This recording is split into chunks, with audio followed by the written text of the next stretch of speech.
high-level networking is a skill many people think they understand. What is that one thing that you know about high-level networking that you think is a deciding factor? I think listen more than speak. It's always, an important factor, because the more you listen, the more you can gauge, the more you can understand, and then see where there could be synergy. What about in Dubai? So Dubai is so fast, everybody's looking for immediate results wherever possible. And I think this is useful in some respects, but to actually make connections that stay with you long term and can be beneficial, it's better to take a longer term approach. Take your time. If people can understand that you're connecting with them for far more than just even business, but you like them as a person, you connect well, you can spend time with them, you can talk about other things. These things make a big, big difference, because their network can effectively become your network if you have synergy. If you don't have synergy, why would they necessarily open up their circle to you? Whether it be that they're not confident in what you offer, whether they don't feel the trust factor. At the end of the day, if I have a very, very strong network of very influential people, would I necessarily open them up for everybody? No, it would just be for the people who I trust most, where I know that the relationship will be managed correctly. So focus on trust. What is that? So if you had to give a piece of advice to any entrepreneur looking to set up a business in Dubai, what would it be?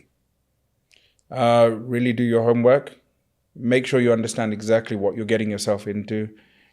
Even as far as simple competitor analysis, you need to know the full landscape. You need to know, from a price perspective, how are you going to be offering a better solution than anybody else? Do you have enough runway in terms of cash flow to be able to take the business to the next level? There are so many factors that you need to consider, because Dubai is an incredible market, but it's different to every other market I've seen as well. You can really escalate very quickly, but also you can end up in a very high burn rate if you're not careful also. From your perspective, what makes Dubai a fertile ground for businesses? There are so many different angles as to what Dubai is now compared to before. Like, if I look at what Dubai was pre-COVID, it was considered as a great place in terms of lifestyle, but many people saw it with a short-term view. Now people see Dubai in a very different kind of limelight. After COVID? After COVID. I think the way that the UAE managed COVID was testimony to the fact that when the rest of the world was making, abrupt decisions, the UAE controlled the situation, opened up the borders very quickly. It showed that it was a very kind of open, kind of forward-thinking landscape. And now people who are moving to Dubai are planning 10, 15, 20 years in terms of this being their long-term plan. So there are so many factors as to why people are comfortable with that now. It's safety, it's the climate, it's all the different nationalities. I don't know of a single city that has so many different nationalities that can intermingle without any violence, without any unrest. Everybody coexists here.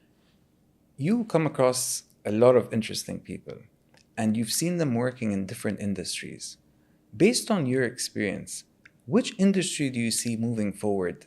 Which one would you take a bet on? I still think there's going to be a lot of change within the crypto space.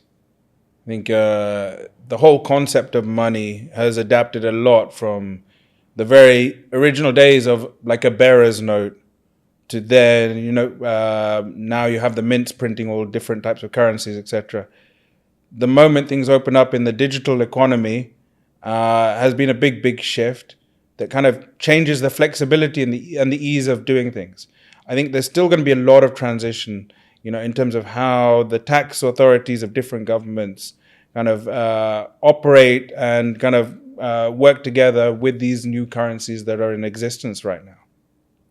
I think that's going to be a booming sector, and something which the Middle East is at the forefront, especially here in the UAE. And when you say booming, are you talking about the next 3 to 5 years, or like more a 5 to 7 years stretch? Or are you talking about 10 years plus? I think in the next 3 to 5 years, the adoption rate will go much higher. Because if you look at people who are holding different type of cryptocurrencies, for argument's sake, still is a very, very small adoption rate.